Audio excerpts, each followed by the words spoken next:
पूज्य बापू ने हमें संदेश दिया था, फिट इंडिया, क्लीन इंडिया।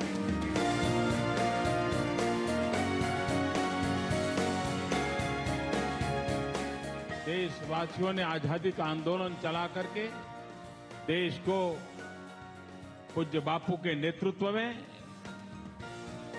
गुलामी से मुक्त कराया। पूज्य बापू का क्लीन इंडिया का सपना अभी अधूरा है।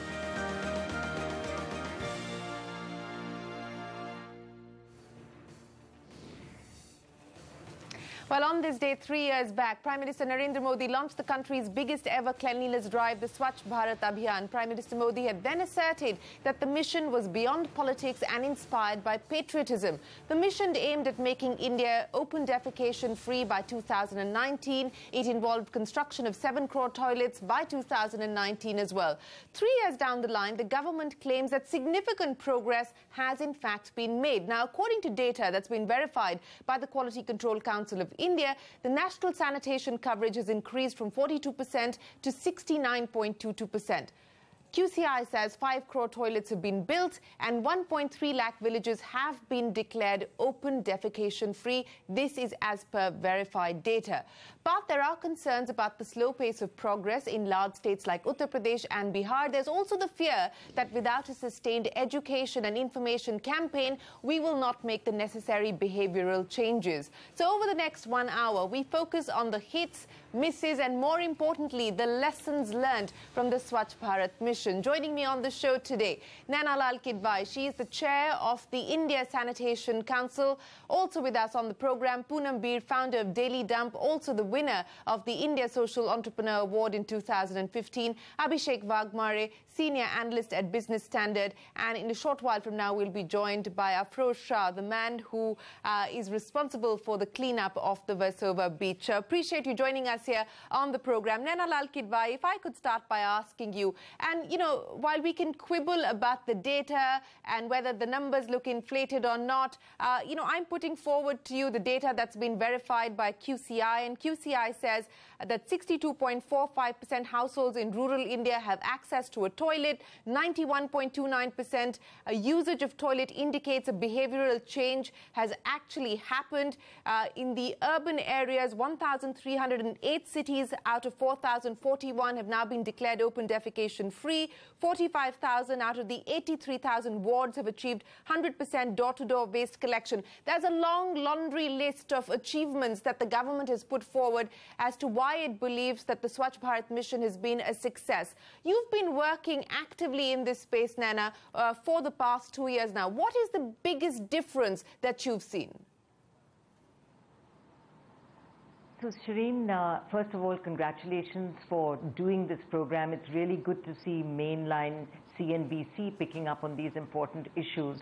I am actually delighted and will not quibble with any of the data that QCI has put out, because anecdotal data also suggests that India has embraced the cause of a Swachh Bharat.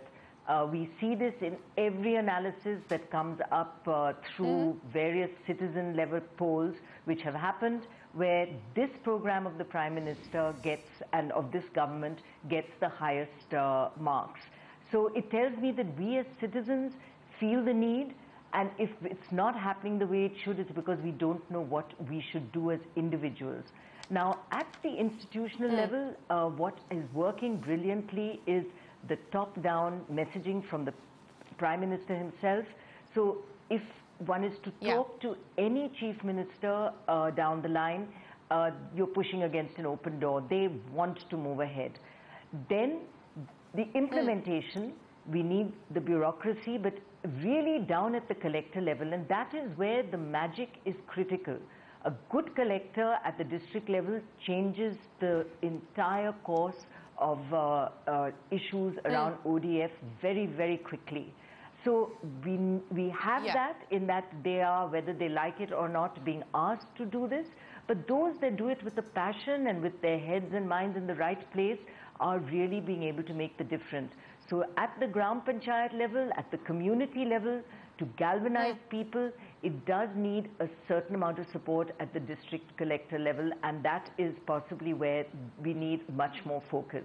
There are very interesting programs in place. In fact, Tata Trust is supporting the Ministry of Drinking Water and Sanitation with fellows, Swachhta fellows, who have been deputed under these critical people and joints at the district collectors level, who can then make sure that they focus on this area of Swachhta even while they look at the 300 other things that they are required to focus on.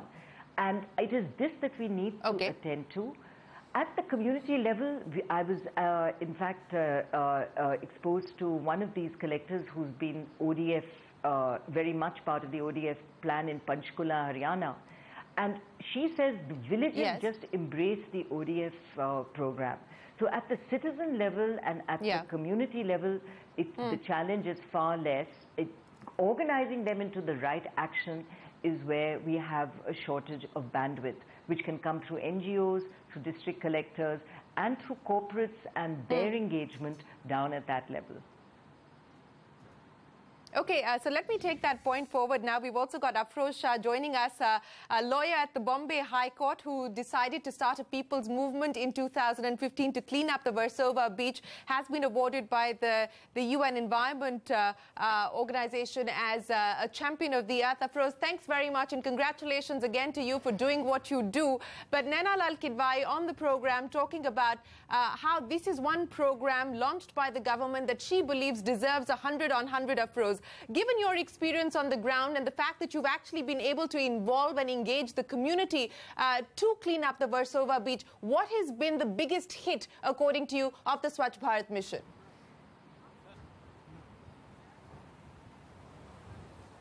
Hi, Shereen. A very good evening to everybody on the panel. Good evening to every viewers as well. See, I'll tell you the announcement by the Prime Minister that we must clean our country is very laudable and welcome. We all love it. Now the question is, how will you start at the ground level? And will you do it consistently? Or is it going to be a one-off event? I chose the hard path, you know. And I told myself, I must follow what Mahatma Gandhi told us to do. You have to be the change what you want to see. So I said I'm going to clean every week. Every Saturday, Sunday I have free after I finish my court work. And I will start cleaning myself first. Because for me it was a personal journey, you know. When you see so much muck and when you see so much plastic in the ocean, what could I have done, Shereen? Do I go and knock at my Chief Justice and say, come on, intervene? Or should I tell the government all the time what to do? We litter. We must pick it up. It's not the government who's littering it. And for me, I'm very clear, Shereen. For me, participative democracy is this. We will vote, we will pay our taxes, but we will do little much more than that. And this is not my philosophy. I feel this is the philosophy of our constitution.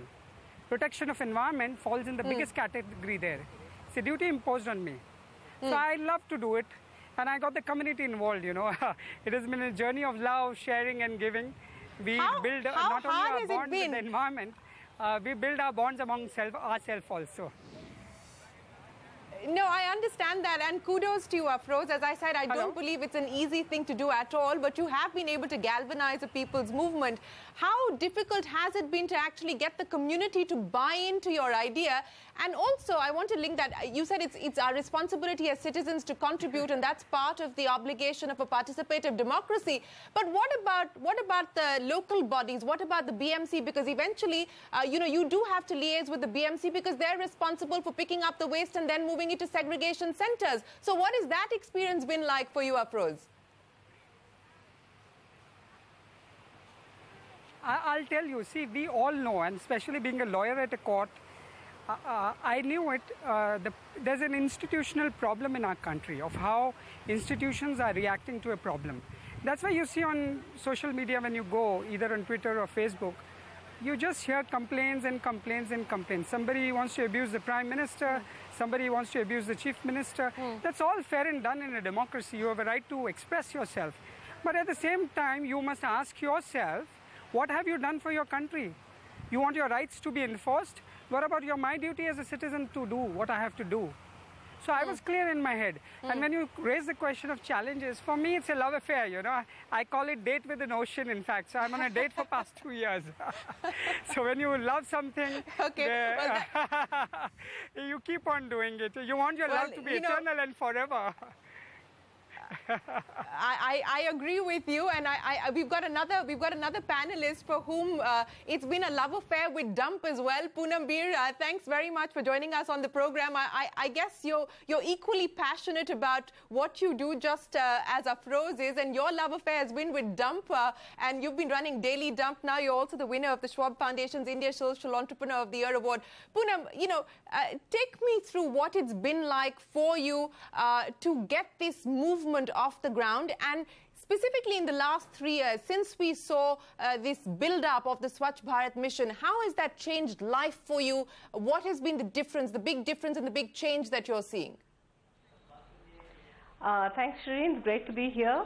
To answer the first question, I think that the other panelists have touched on how important it is to do this.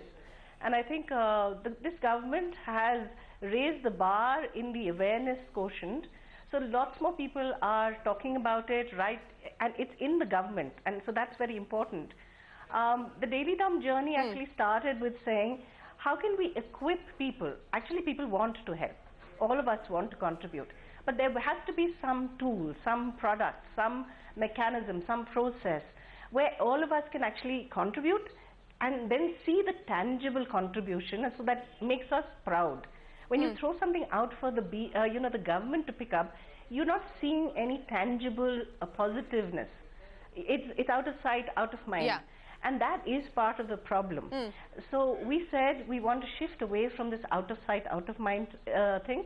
Take the issue into everybody's homes, everybody's offices, everybody's communities, and give them a tool. And that is what the design of the Daily Dump company as well as the ideology is. How do we get everybody to participate to clean up India?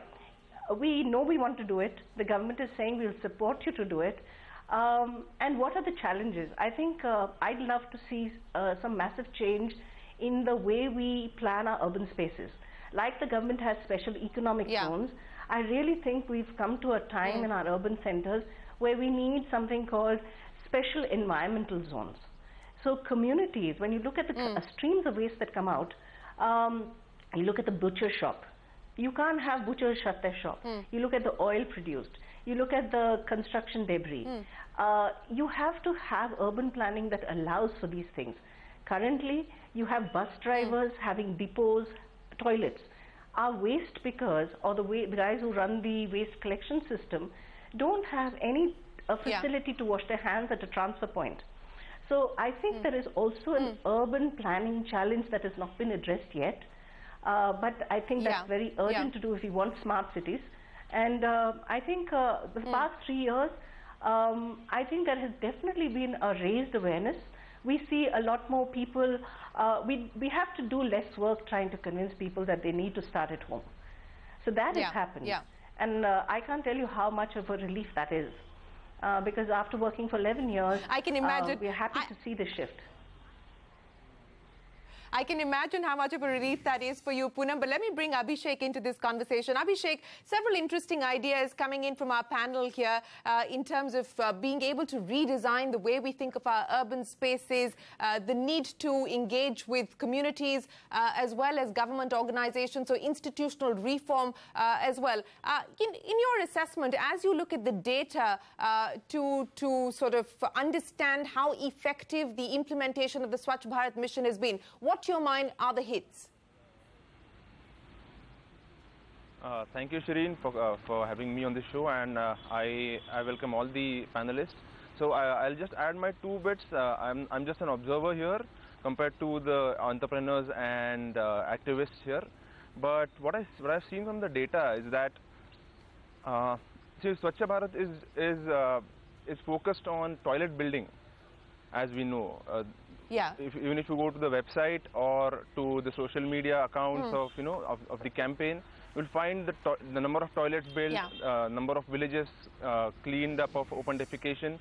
So that has been the focus of Swachh Bharat. But in my opinion, making Bharat Swachh or making India clean is not just building toilets. Building toilets is not the only thing that can, that can bring up Swachh Bharat. So if you just look at the numbers, then you'll find out that Swachh Bharat rural has been, the government has given a lot of importance on rural sanitation compared to the urban part of it, which is obviously very much welcome, because everyone has seen rural India is more unclean than the urban one. But cleanliness or sanitation is such a thing that that is not a service provision like telecom or like infrastructure. So cleanliness or sanitation is a social change that must happen within the people, within the community.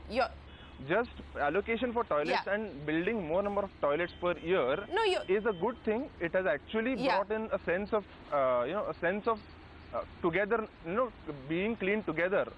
But being clean as a nation or as a country as a whole is a different thing. You raise a valid point, Abhishek. No, you raise a very valid point, and let me put that across to Naina Lal Kidwai. Naina, we've had this conversation in the past as well, but if you just look at the data, 5 crore toilets have been built. The target is to touch 7 crores by October 2019. In fact, this question has often been raised, and I'm reading out from the Government of India's press release put out by the Ministry of Drinking Water and Sanitation. They're rebutting claims that have been made by experts and in the media. The claim, they say, is that Swachh Bharat Mission is essentially a toilet construction program and does not focus on toilet usage. The fact, and this is the government's response, that the metric open defecation free, which was defined in 2015 after the launch of the SBM, is essentially a measure of toilet usage. Unless every member of every household of a village uses a toilet for defecation, the village cannot be declared ODF. But Naina, this is going to be a challenge, and we've seen this happen across different countries that have moved on the path of ODF, making sure that the behavioral change is actually sustainable, and hence investing in education and information and going beyond toilet construction. So, Shereen, I do think that the discussion has moved well beyond toilet building to behavior change. There is a huge amount of activity happening on the behavior change front, and the good news is that communities embrace this straight away. So in rural areas, the language of ODF has actually entered villages. Villages are putting their hands up to be ODF free. There's a spirit of competition. An interesting story from the same collector at Panchkula, which was declared ODF free recently, was about how they were having issues with some villages for various reasons who were not signing up. The villages that signed up, everyone in the village signed up and worked towards it and made it happen. And ODF free means usage. It's not just having toilets, it's the usage. So in the villages that didn't, there was, again, very interesting championing by the collector and some of the community leaders there. They go to the elders of that village and explain to them what the implications were. The elders then explain to their village that, by the way, all the women are going to marry into the villages which have been declared ODF free, and we are not going to have any of the women coming into our villages. So don't you think we should do something? So you see how that produces an effect. The fact that some have done it, others then begin to feel they have to follow. And so sure enough, those villages signed up. So this issue about women wanting it, the fact that you have to be ODF free for good health, that children should wash their hands, the schools are getting into the program. This is all part of the communication drive. And states. I think the journey now and states as will move. It will move. And and the safety and security aspects as well. Absolutely. But the journey now has to be on maintaining the toilets, and most importantly, the treating of this waste, where our energies have to go, particularly at the urban level. Yeah, and both valid points that you raised. There are some very interesting examples. I'll just come back to you. I'll just come back to Naina in just a second, but I think Afroz wanted to make a point as well here. Afroz, you know, one of the challenges that, for instance, is being raised is the independent verification of this data. QCI, of course, has looked at this data. QCI has done what they call a Swachh survection or a survey where they're actually rating states on the basis of how much they've been able to cover, how much ground they've been able to cover in the SBM, in a sense, also trying to motivate states that are laggard states to move up the rankings. But, you know, the need for constant verification to ensure that we stay on the path, Afroz, how important is that? See, I'll tell you, just to add on to what Abhishek and Naina said, I talk completely from my experience. It's not that I've read somewhere or I have access to statistics. I have no personal knowledge of what the government is doing and how they are declaring it on ODF. But my beach, I'm telling you, it's a 3-kilometer beach here. And you have two ends to the beach, okay? One has a slum where 52,000 people live and around 50 or 60 toilets are there, okay? Now tell me, the ratio is skewed, we know that. So that's an infrastructure problem. But more than that, it's about mindset, you know, what Abhishek was talking about. These toilets are not cleaned regularly. You know, every Saturday I go, I clean those toilets. I use my hand to clean a public toilet. My volunteers join me. We scrub it clean every Saturday, those 52 toilets. And I tell those slum people who are living around, I do it with a very selfish reason, so that you don't openly defecate into the sea. I want to protect my marine birds and species. Their habitat need to be protected. My beach need to be protected. Now, I feel these ODF people talk about statistics, program, event. For me, you know, personally, cookies may crumble differently for different people. But for me, it's very simple. If you don't see anybody openly defecating, you've met your job. You have done it, whether it's government or an individual. You won't believe 2 years I've been working on cleaning toilets, working out with the local. It's just not about number of toilets. It's just not about number of toilets being cleaned. It's much more than, it's the mindset. For 70 years of their lives, they have gone into open air and done it. Okay, they do it out of habit. You know, they do it out of your habit, Shereen. And when you talk to them and come back, you know, when I tell people it's just not infrastructure, they take me back to the infrastructure. You know, the slum people hold my hand and tell me, sir, come inside, see. Each one has to wait 20 minutes, 30 minutes, Shereen. If you are told, or Naina is told, or Abhishek is told, that you have to wait in your house for half an hour before you can relieve yourself. It's a devastation of a person's mind and health. You know what I mean? So these problems make it very peculiar. It's an infrastructure problem. With you. It's a habit problem. It's a mindset problem.